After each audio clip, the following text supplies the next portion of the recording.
Bon après-midi. Merci beaucoup de me donner l'opportunité de parler d'un sujet qui effectivement semble extrêmement brûlant, la question de l'innovation. Et donc où la France effectivement a pris une mesure importante en créant cette agence pour l'innovation, comme l'Allemagne, et sur le modèle de ce qui existe à l'étranger. J'ai écouté avec intérêt le débat précédent. Et si je peux me permettre d'intervenir dans le débat précédent, même si ce n'est pas le sujet de mon intervention, mais tout de même, d'ailleurs, à dire vrai, même si vous ne m'autorisez pas à le faire, je vais tout de même le faire. Donc, je voudrais simplement faire deux, trois petites remarques. Premièrement, lorsqu'on regarde les chiffres de manière globale, et pas seulement dans le domaine de la défense, le problème en Europe, ce n'est pas tant la création de start-up, mais c'est la croissance des start-up. Et ce qu'on constate en fait, c'est que beaucoup de compagnies qui sont créées en Europe, à un moment donné de leur croissance, finissent par quitter l'Europe pour aller aux États-Unis, essentiellement aux États-Unis. Et donc ça, si on regarde les chiffres de manière globale, c'est extrêmement frappant. Et c'était effectivement un vrai problème. La seconde remarque, c'est qu'effectivement, en termes de capacité, d'environnement et tout ça, nous n'avons pas à rougir de ce qui se passe en Europe par rapport à ce qui se passe aux États-Unis. Mais il est clair qu'à un moment donné, il y a un problème de financement. Et donc là, et c'est une question aussi de mentalité. Ce n'est pas que l'argent manque en Europe, c'est que tout simplement, on n'a pas cette mentalité d'investir dans des compagnies qui vont croître pour toute une série de raisons, notamment fiscales. Et le troisième aspect la troisième remarque que je voudrais faire suite au débat précédent, c'est que M. Chopard a mentionné l'existence du SBIC aux États-Unis, c'est-à-dire de ce système, de ce mécanisme qui est là pour en fait favoriser la croissance de petites entreprises. Et c'est vrai que ça a fonctionné, parce que si vous regardez certaines des toutes grandes entreprises actuellement connues dans le monde, elles ont bénéficié de ce mécanisme, y compris des compagnies que vous connaissez tous. Eh bien, en fait, nous allons créer au niveau européen le même système. Donc je peux déjà vous annoncer qu'à partir du mois de juin, d'abord dans une phase pilote, et puis par la suite ce sera beaucoup plus important, nous allons créer un mécanisme équivalent au SBIC que nous avons appelé Escalar, enfin qui va s'appeler Escalar, et qui est un mécanisme qui va donc faire exactement la même chose, c'est-à-dire servir finalement d'intermédiaire entre le secteur privé pour permettre la croissance de petites entreprises, de start-up et leur permettre de grandir. Et on va se servir des outils qui existent au niveau européen, notamment la BI, donc la Banque européenne d'investissement, et le fonds européen, l'EFSI, donc le soi-disant fonds Juncker, qui va servir en fait pour attirer aussi de l'argent public et jouer un rôle là-dedans. Donc en fait, nous allons copier le modèle américain dans le système européen, parce que nous, effectivement, comme vous l'avez dit, c'est un outil qui a été extrêmement important et qui est extrêmement fructueux. Mais de nouveau, si vous voulez regarder, faites une expérience, regardez la liste des 50 plus grandes entreprises cotées en France il y a 30 ans. Et faites la même chose aux États-Unis. Vous verrez qu'en France, fondamentalement, en France et ailleurs en Europe, c'est pas fondamentalement, cette liste est la même. Il y a quelques changements, mais fondamentalement, ce sont les 30 mêmes entreprises, les plus grandes entreprises cotées. Si vous faites la même chose aux États-Unis, vous verrez qu'il y a pas mal de changements. Et c'est ça qui, en fait la différence et qui est une des choses sur lesquelles on doit travailler en Europe et sur lesquelles on doit travailler tous ensemble. Il y a beaucoup de raisons. Il y a le fait qu'il n'y a pas un marché intérieur, qu'il y a une fiscalité qui n'est pas harmonisée. Donc il y a toute une série de raisons qui peuvent expliquer cette situation. Mais il n'en reste pas moins que le vrai danger pour l'Europe, c'est de créer des start-up, d'avoir des start-up qui sont innovantes, qui ont des capacités et qui nous quittent et qui finalement deviennent des entreprises américaines et qui reviennent chez nous plus tard, mais comme entreprises américaines. Et c'est ça le risque que nous devons éviter tous ensemble en tant qu'Européens. Mais ça ne signifie pas que tout va mal en Europe. Je crois qu'il ne faut pas non plus tomber dans le pessimisme et dire que tout va mal en Europe et tout va très bien aux États-Unis. Nous sommes capables aussi d'avoir de grands succès en Europe. Alors, ce n'est pas de ça dont j'étais censé vous parler, mais tout de même, puisque j'avais la parole, j'en ai profité. J'étais censé vous parler finalement de ce qu'on est en train de faire au niveau européen dans le domaine de la défense et comment finalement nous essayons de mettre en place des outils pour favoriser ce qui a aussi été dit par ce que vous avez dit précédemment, favoriser des projets de coopération européenne dans le domaine de la défense, notamment dans le domaine de la recherche et du développement. Et pourquoi est-ce que la Commission a décidé de s'appliquer là-dedans? Laissez-moi vous donner quelques chiffres. Si vous regardez le nombre de systèmes d'armement en Europe, 178. Aux États-Unis, 30. Le nombre de chars de combat en Europe, 17. Aux États-Unis, 1. Le nombre de frégates en Europe, 29. Aux États-Unis, 4. Alors, c'est clair que nous ne pourrons pas arriver à une harmonisation complète. Mais il y a une chose qui est certaine, c'est que tout simplement, cette multiplication des équipements militaires coûte énormément cher aux contribuables. En fait, on estime que chaque année, il y a entre 25 et 100 milliards d'euros qui sont perdus simplement par inefficacité. Et quand on sait que le budget militaire en Europe de l'ensemble des pays, des 27, comptons les 27, bon, des 27 pays de l'Union européenne, est un peu moins de la moitié de celui qui existe aux États-Unis, on comprend qu'il y a un gaspillage extrêmement important de ressources et qui ne permet pas finalement d'exploiter les montants que nous avons pour les budgets qui sont certes plus limités, mais qu'on pourrait exploiter de manière beaucoup plus optimale. Et donc c'est en ayant vu ces chiffres et en ayant vu ce qui se passe que la Commission a décidé, pour la première fois, de faire quelque chose vis-à-vis de l'industrie de la défense et vis-à-vis de la recherche et du développement en matière de l'industrie de la défense, et que nous avons mis en place actuellement 2 instruments.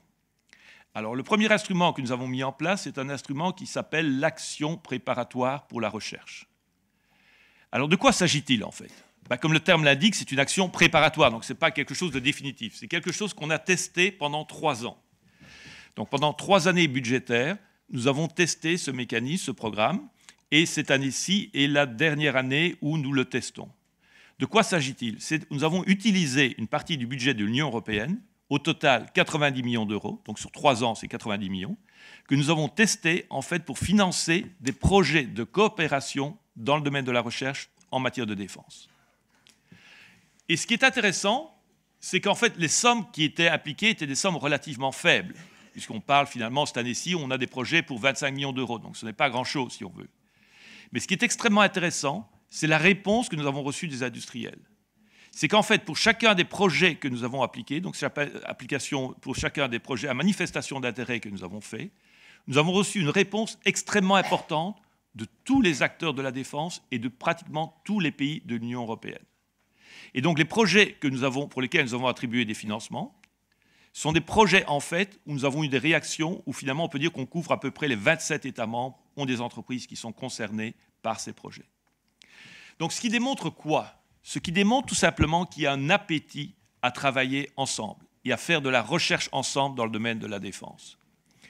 Et même si en réalité tout n'était pas parfait dans cette action préparatoire, loin de là, mais il est clair que cette volonté que nous avons eue a été suivie d'effets et que l'industrie a répondu positivement.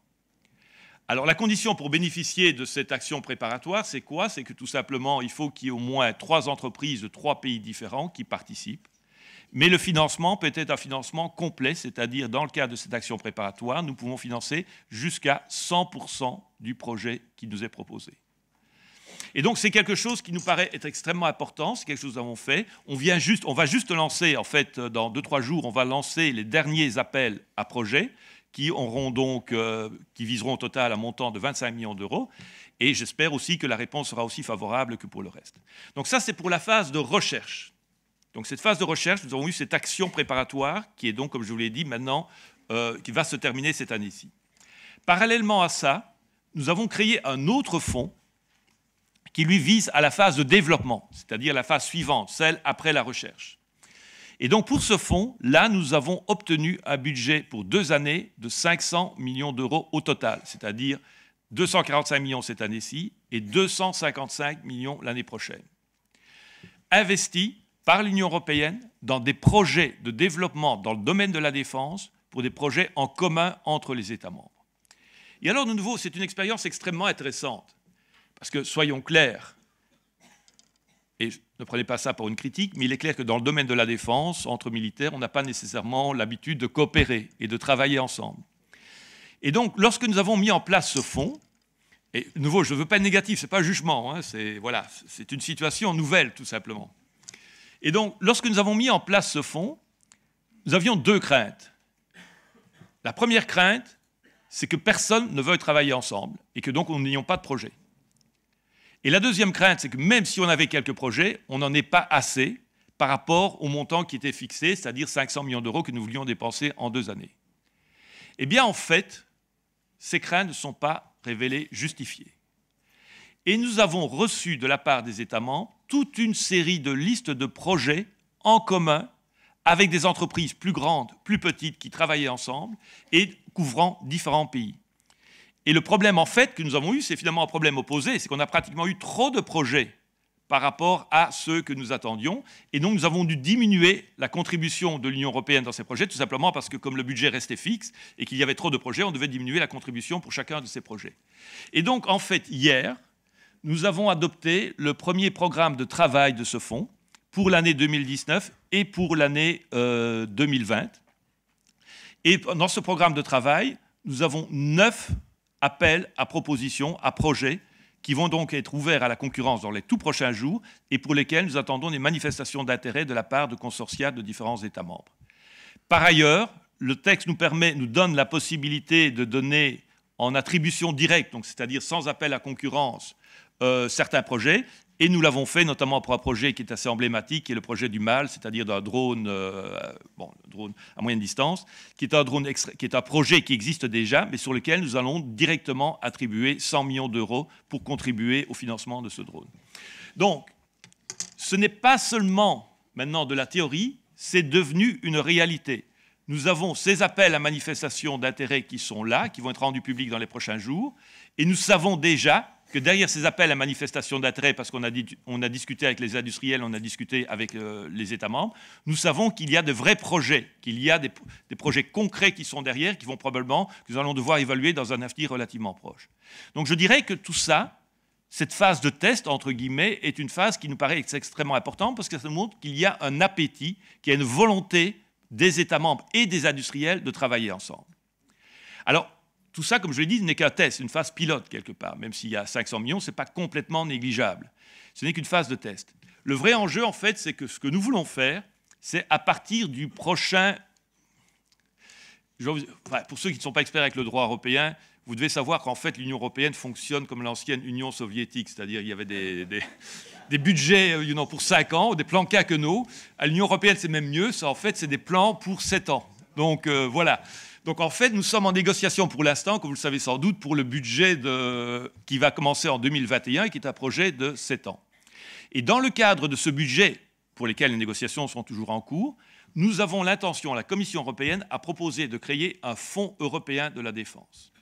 Et fonds européen de la défense qui couvrira les deux volets, à la fois la recherche et le développement. Pourquoi couvrir les deux volets?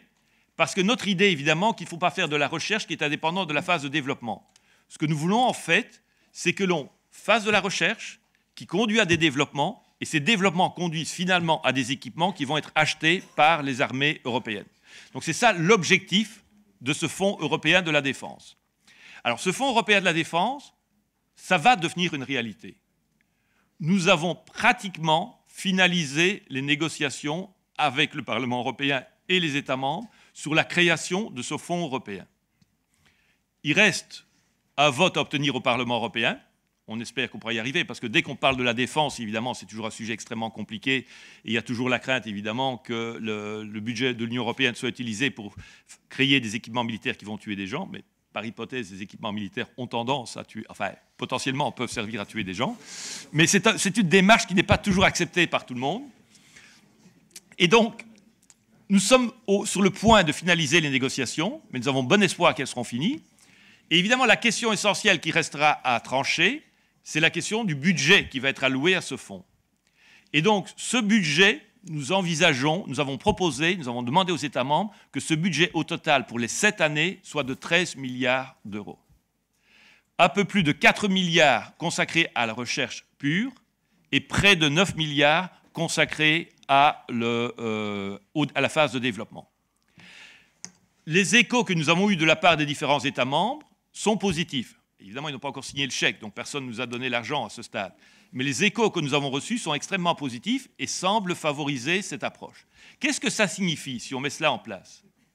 Ça signifiera qu'à partir de 2021, et pour les 7 prochaines années, en matière de recherche, nous aurons un budget de 4 milliards où nous pourrons financer jusqu'à 100% de projets de recherche, pour autant qu'il s'agisse de projets coopératifs où au moins 3 États membres sont, enfin des industriels, 3 industriels de 3 États membres sont impliqués.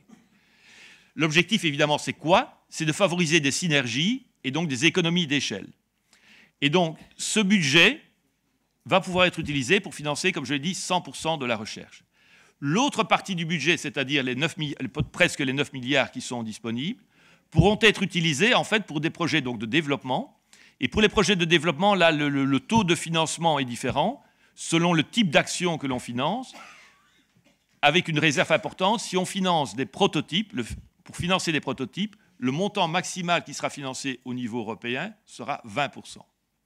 Avec des possibilités d'aller plus haut s'il y a des PME qui sont impliquées, spécialement des PME sur base transfrontalière. Mais il n'en reste pas moins qu'il s'agit d'un incitant extrêmement important. Alors, quels sont les problèmes qui sont posés pour nous? Bon, il y a d'abord un problème que personne n'a encore mentionné, mais qui évidemment est une question non négligeable, le Brexit. Qu'est-ce qu'on fait du Royaume-Uni et qu'est-ce qu'on fait des pays tiers dans ce scénario? Alors, le message est clair, ce fonds de la défense est ouvert aux entreprises qui sont établies dans l'Union européenne. Et si elles sont détenues par des entreprises de pays tiers, elles pourront éventuellement participer au fonds de la défense, mais à des conditions extrêmement importantes. C'est que notamment, il faut évidemment qu'il n'y ait pas des atteintes à la sécurité de l'Union européenne. Donc en clair, on ne va pas financer une filiale européenne d'une entreprise chinoise ou d'une entreprise nord-coréenne. Mais une condition qui est extrêmement importante, c'est que nous voulons, deux autres conditions qui sont extrêmement importantes, c'est que nous voulons que la propriété intellectuelle reste en Europe.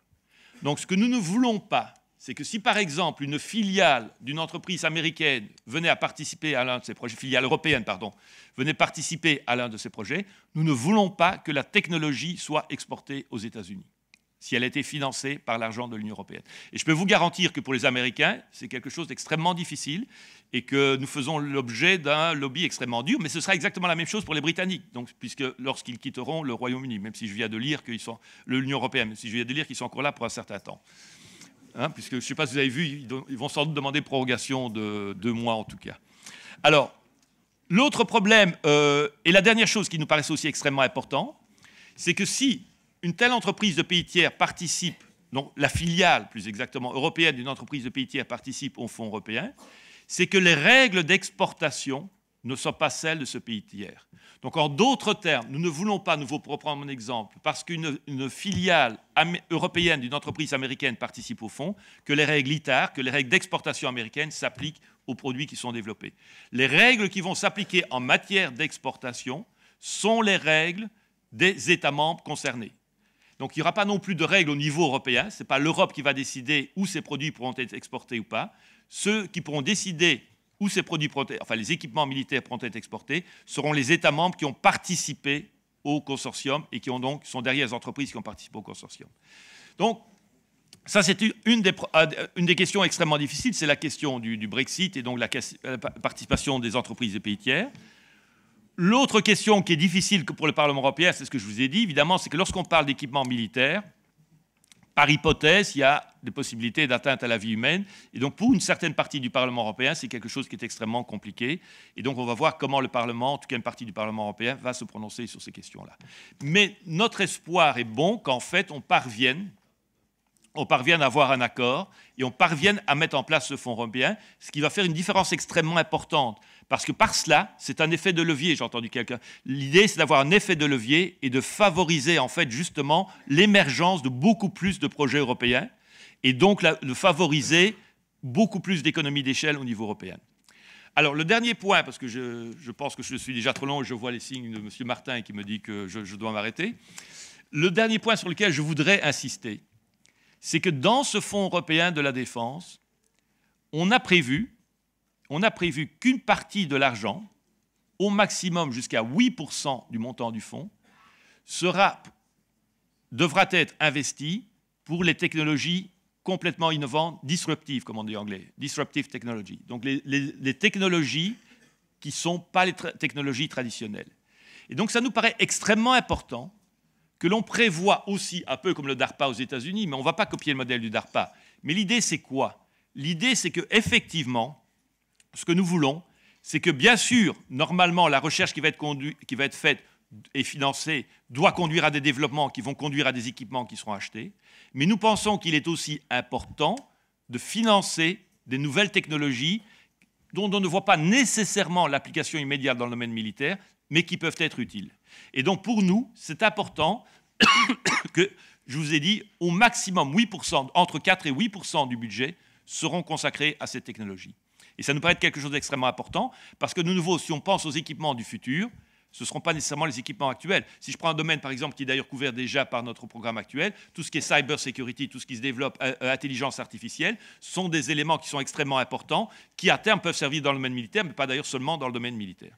Donc voilà, pour répondre, je ne sais pas si j'ai répondu aux certaines angoisses ou questions qui existaient précédemment, mais l'objectif en tout cas, c'est d'essayer de favoriser cette coopération, de rendre l'Europe plus efficace, de rendre l'utilisation de l'argent public de manière beaucoup plus efficace en Europe, et surtout de favoriser, et je vais faire attention au moment, je parle de rapprochement entre industriels, mais je ne parle pas de fusion, ce n'est pas dans ce sens-là que je veux dire, mais simplement des coopérations entre industriels de différents pays, et c'est pour nous, c'est quelque chose qui nous paraît extrêmement important. Et d'ailleurs, c'est un des enjeux aussi.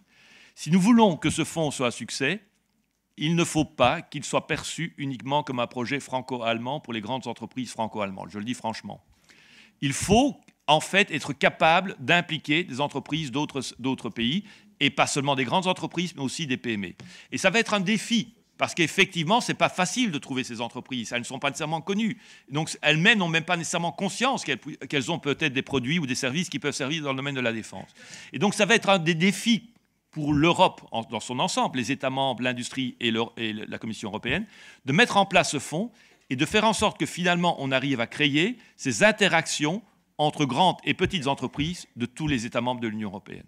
Mais de nouveau, l'expérience que nous avons eue jusqu'à présent dans le domaine de la recherche très limitée, à montant très limité, mais tout de même pas négligeable, et ce que nous avons vu pour le fonds de développement nous permet de croire, on peut espérer en tout cas que ce sera un succès. Et je dirais d'ailleurs que, je ne sais pas si vous avez vu le film Apollo 13, lorsqu'ils ont perdu Apollo 13, il y a un moment donné, le directeur qui est en charge des opérations dit « Donnez-moi toutes les solutions possibles et l'échec n'est pas une solution ». Je dirais que c'est exactement la même chose ici dans le domaine de la défense. L'échec n'est pas une solution. Il faut que nous travaillions ensemble si nous voulons continuer à avoir une industrie de la défense qui est forte, autonome et qui surtout permet de répondre aux capacités et aux besoins de nos militaires en Europe. Merci beaucoup.